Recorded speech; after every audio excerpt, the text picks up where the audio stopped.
Y en esta mañana vamos a comenzar con el siguiente estudio de 12 hombres comunes y corrientes, y vamos a conocer a un nuevo llamado, a un nuevo escogido, a un nuevo apóstol. Y hoy es el tiempo de Leví, o también conocido como Mateo.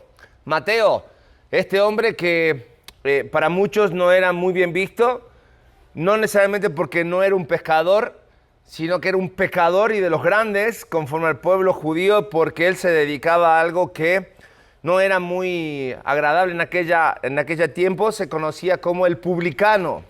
¿Qué era el publicano? El encargado de cobrar impuestos. ¿Cómo funcionaban los impuestos en aquella época? Bueno, el Imperio Romano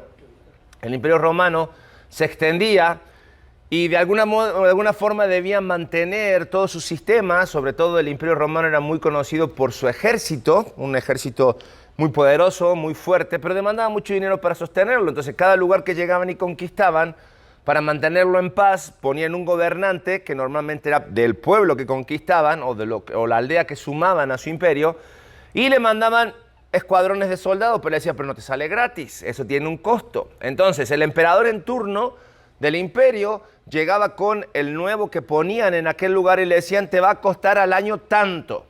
Y a ver cómo le haces. Entonces, la persona encargada tenía que llegar a esa cuota, pero como no le bajaban más dinero, él decía, junto para la cuota y junto para subsistir también como aldea o como pueblo. Entonces, a la cuota que le ponía el imperio, le agregaba su %. Entonces decía, pero yo no puedo con toda la gente. Entonces se le ocurrió la muy buena idea, sobre todo a aquel que estaba gobernando en esta región, que a nosotros nos interesa estudiar, de poner como franquicias para que lo entendamos, del SAT, ¿no? Es decir, él abría franquicia o vendía franquicias a los mejores postores y decía, bueno, mira, hay que recaudar, si a mí me piden 10, él decía, hay que recaudar 15 para que pueda esto funcionar. Entonces, largaba esa franquicia, la gente se ponía en la calle, le cobraba, había impuestos a la propiedad, impuestos por existir, impuestos por vivir, impuestos por transitar, impuesto. Cualquier parecido a la realidad es mera coincidencia. O sea, lo que vivimos hoy no es nuevo. Entonces esta gente se ponía, pero los que compraban esa franquicia decían, bueno, a mí me piden una cuota, pero algo tengo que vivir. ¿Qué crees que hacían? Subían la cuota, buscaban gente para trabajar, los inspectores o ¿cómo le llaman? No los inspectores, cuando los auditores. Estaban los auditores allí y decían, bueno, si a mí me piden juntar una cuota, ¿de qué voy a vivir? Entonces, ¿qué crees que hacía el auditor? Le subía otro tanto. La cuestión que pagaba impuesto, pagaba para el auditor, para el jefe del auditor, para el jefe del jefe del auditor y para el imperio. Entonces, imagínate cómo se iban escalonando esos impuestos. Entonces, la gente, cuando veía un publicano, que era la cara de lo que se veía detrás de toda esta estructura, ¿qué crees que tenían con el publicano? Lo odiaban. Y este era Mateo, un publicano. Ahora, ¿qué sabemos de Mateo?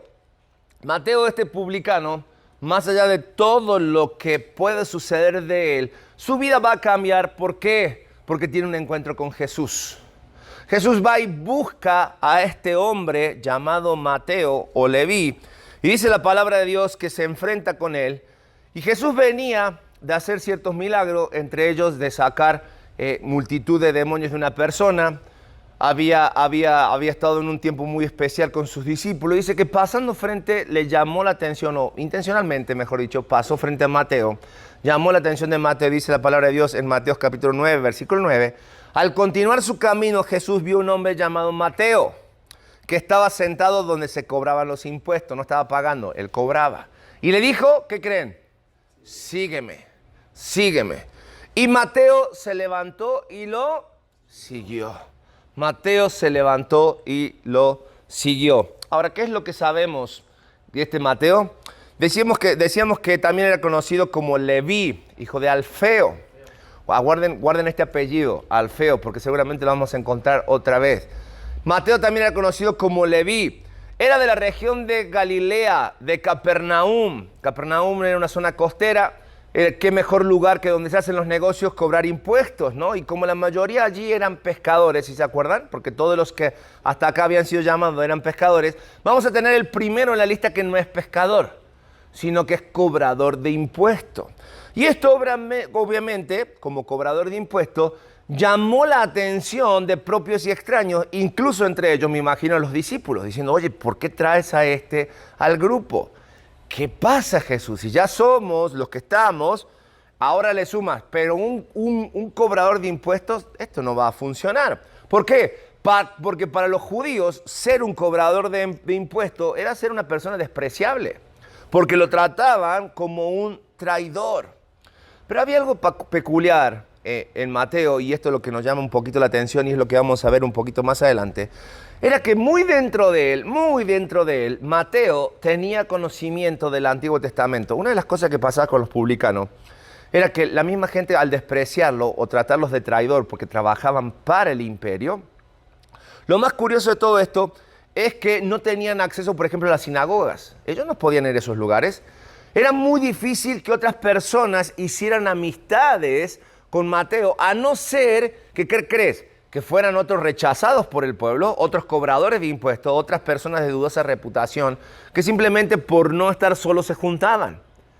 Pero Mateo, y lo vemos y después lo podemos entender un poco más cuando leemos el Evangelio que lleva su nombre, que sí fue escrito por él, en su carácter y en su persona nos damos cuenta que hubo un cambio radical, porque vamos a ver cuáles son las personalidades y carácter de Mateo, pero hubo un cambio que por cómo habla, él estaba lleno del conocimiento, o al menos sabía y tenía anhelo de ver a Jehová.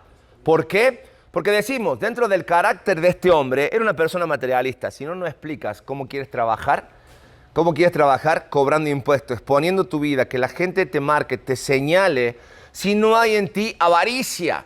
No solamente materialista, sino que era una persona que era avara. Era un opresor, porque la única forma muchas veces que tenían estos personajes, los publicanos, de cobrar impuestos era llevar a sus matones y apurar a las personas y decirle, oye, ¿pagas o pagas? No hay de otra. No hay de otra. Y en su avaricia, recuerden, ellos tenían que llevarse su porcentaje.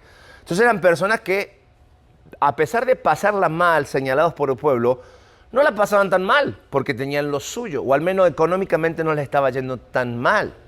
Pero la avaricia, sí, le salía a flor de piel y muchas veces tenían que someter al pueblo. Otras veces, se convertían en los propios prestamistas. Tú venías a pagar impuestos, iban a pagar impuestos y dices que no tengo.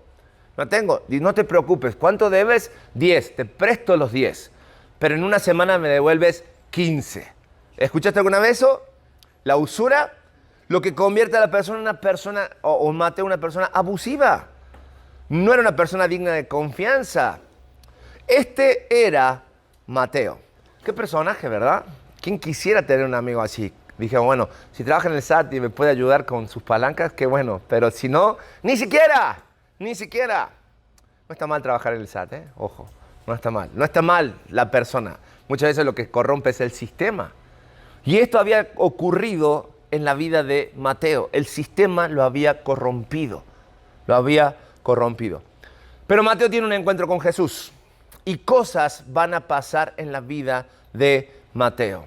Cuando Jesús le llama, ¿hizo algo diferente a los demás discípulos? ¿Los trató diferente Jesús a los demás? Igual. Se paró delante de él y le dijo, sígueme. No tuvo que mediar más palabras, no tuvo que decir más cosas. Le dijo, sígueme. Y fue inmediata la respuesta de Mateo. Porque dice el relato de Lucas capítulo 5, versículos 28 y 29. Y Leví se levantó, ¿y qué dice? Lo dejó todo y lo siguió. ¿Qué era dejar todo para Leví?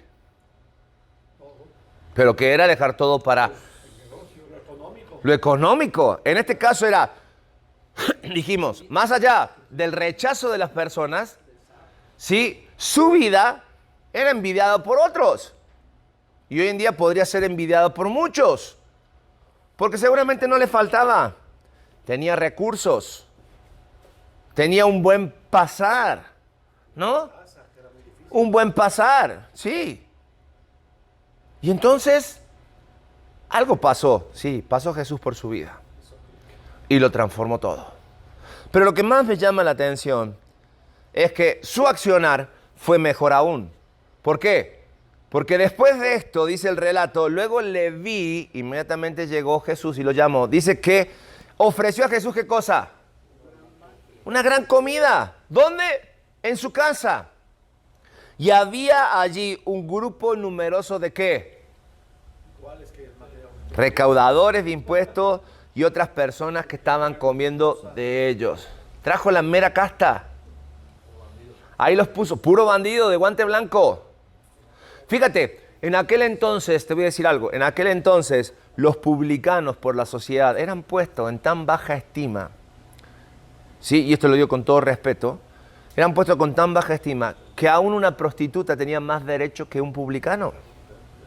Fíjate, aún un malhechor tenía más derechos o era más respetado que un publicano.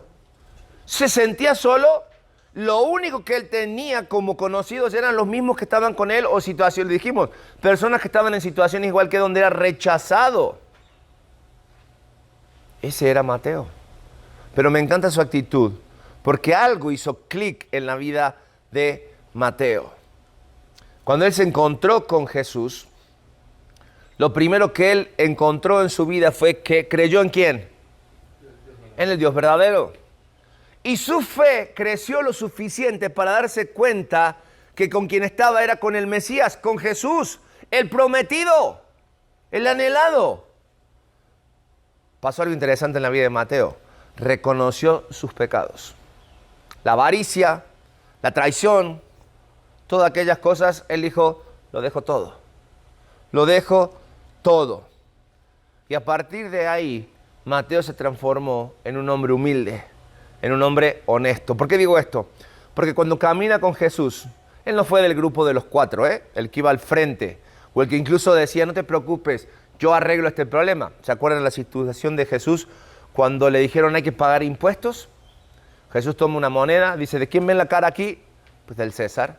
Entonces la respuesta de Jesús fue, dad al César lo que es de César y a Dios lo que es de Dios. Tenía claro, podría haber dicho, a ver Mateo, solucióname esto.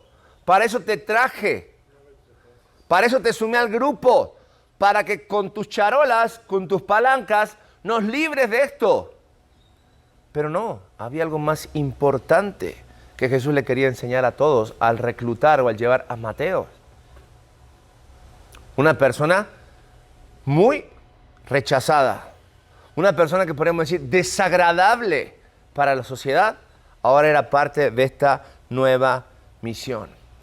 Y Mateo supo inmediatamente que en la orden de Jesús de seguirle había algo que él necesitaba, una promesa de perdón. Si algo necesitaba Mateo para su vida, era recibir el perdón por todo lo que él cargaba. Era una persona que no podía vivir con toda esta carga. Pero fue muy curioso, porque Mateo cuando se suma a este grupo, Jesucristo le entrega la misión que él debe hacer.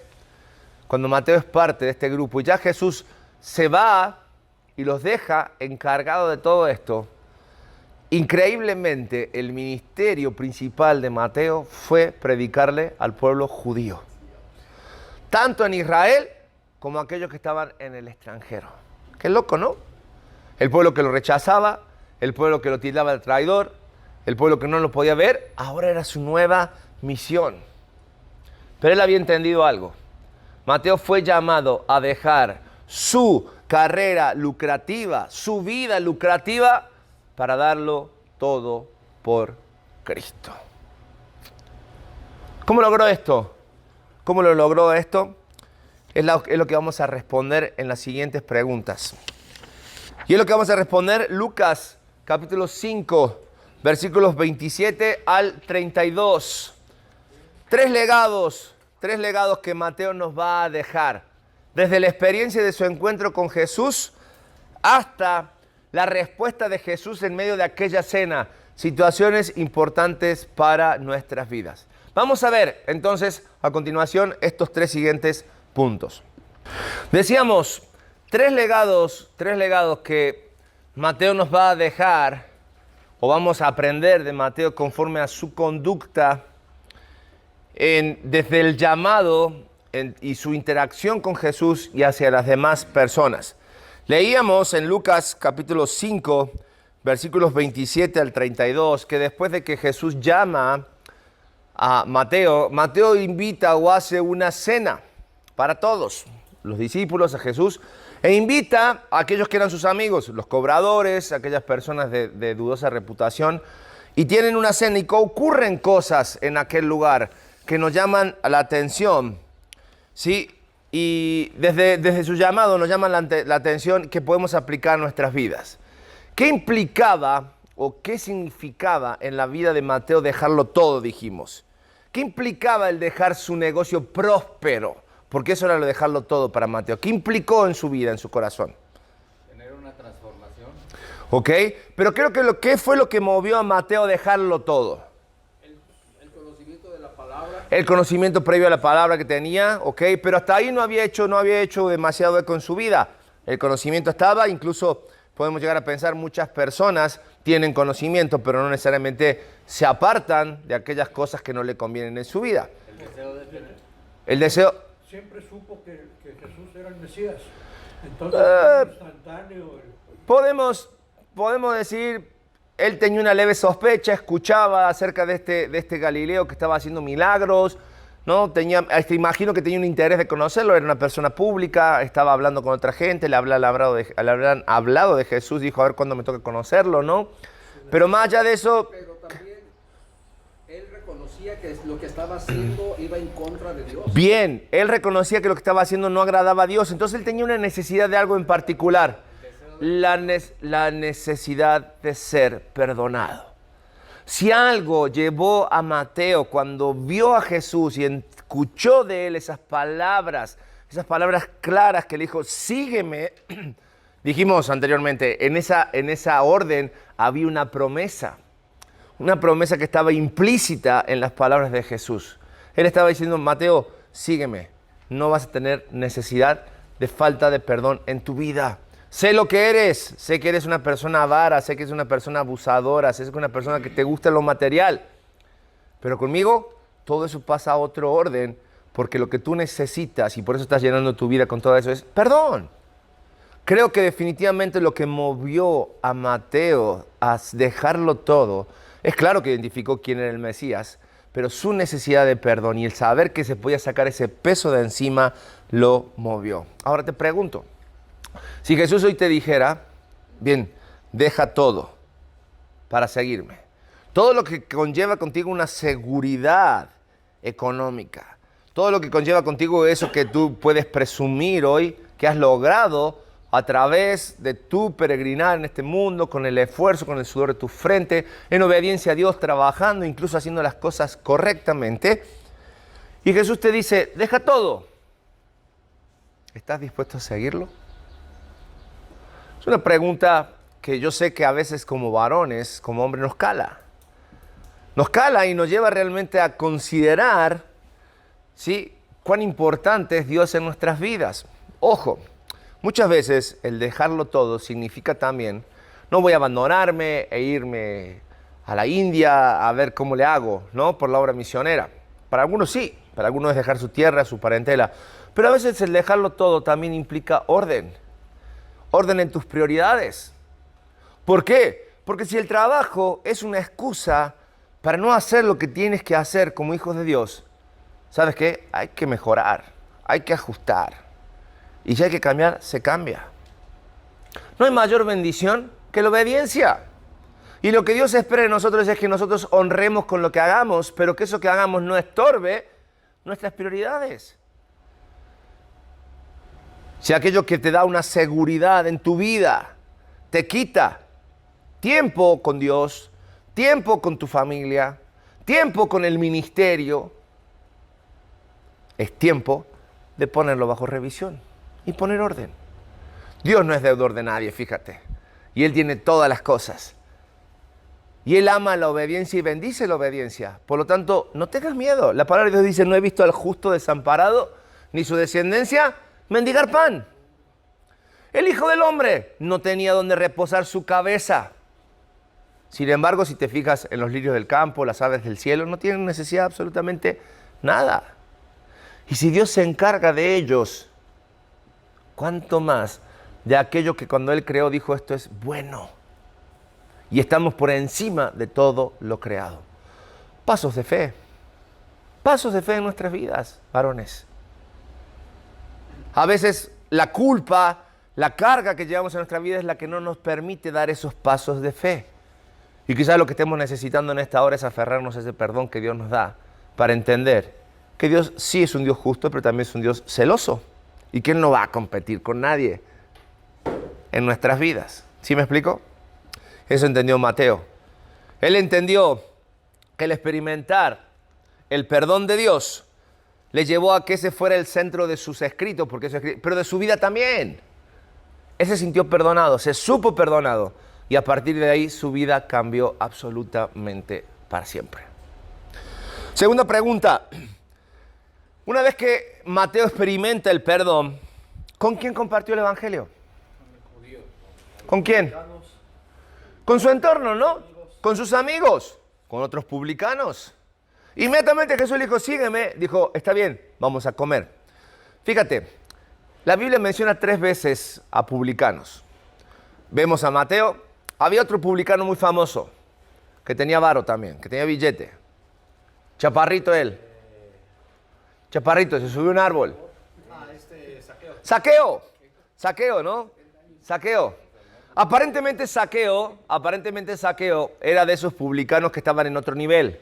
Esos que tenían para comprar la franquicia y poner a trabajar a gente como Mateo, ¿no? Porque no vemos que Saqueo de repente estuviese trabajando, sino que Saqueo se subió a un árbol para ver lo que estaba sucediendo allí, ¿no? Pero también inmediatamente se siente perdonado, se le saca la culpa. ¿Qué hace Saqueo? Ofrece una comida. Y la otra parte, o la tercera vez que se menciona en la Biblia un publicano, es Jesús contando una historia que se da entre un publicano y un levita, en el libro de Lucas. No sabemos si es la historia de Mateo que él cuenta, donde dice hay un publicano y hay un levita y ambos están orando, y el levita presume y el publicano se humilla, y Dios perdona o ve con más agrado el corazón del publicano. Entonces los levitas se enchilan, los sacerdotes aquí dicen, ¿cómo este que es más pecador y demás? Y da la misma lección que vemos aquí en Lucas capítulo 6. No.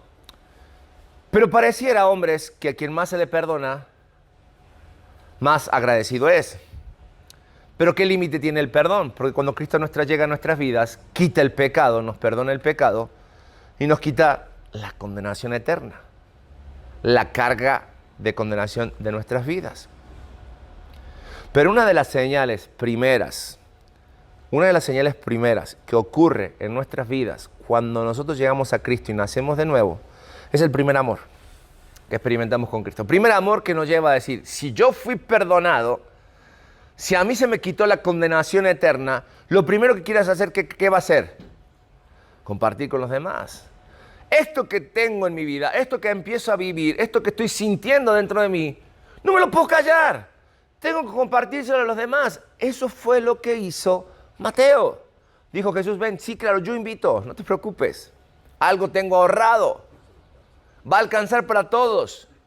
Pero lo que tú me acabas de dar es mucho más de lo que yo tengo que pueda pagar. Entonces no me cuesta invitar. Al contrario, lo hago con mucho gusto. Suele suceder en nuestras vidas, y pasó también en la palabra de Dios, que a veces somos puestos a prueba en esta área, ¿no? Una historia similar ocurre con el hombre rico, el joven rico, ¿te acuerdas? Llega al maestro, le dice, tengo todo este conocimiento, ¿qué tengo que hacer para tener la vida eterna? Y Jesús le dijo, despréndete de todo y sígueme. El joven rico no fue contado como un seguidor de Jesús, se quedó con lo otro. No hubo un nuevo nacimiento en su vida, no hubo esa experiencia, por más que estuvo con Jesús, de una entrega. En cambio en Mateo sí pasa. ¿Qué es lo que entonces nosotros experimentamos en nuestra vida cuando llega el perdón de Dios? Si lo has experimentado, la pregunta es, ¿sale de ti o has compartido en el lugar donde Dios te ha llamado? ¿En tu trabajo? ¿En tu colonia? ¿Con tus seres queridos?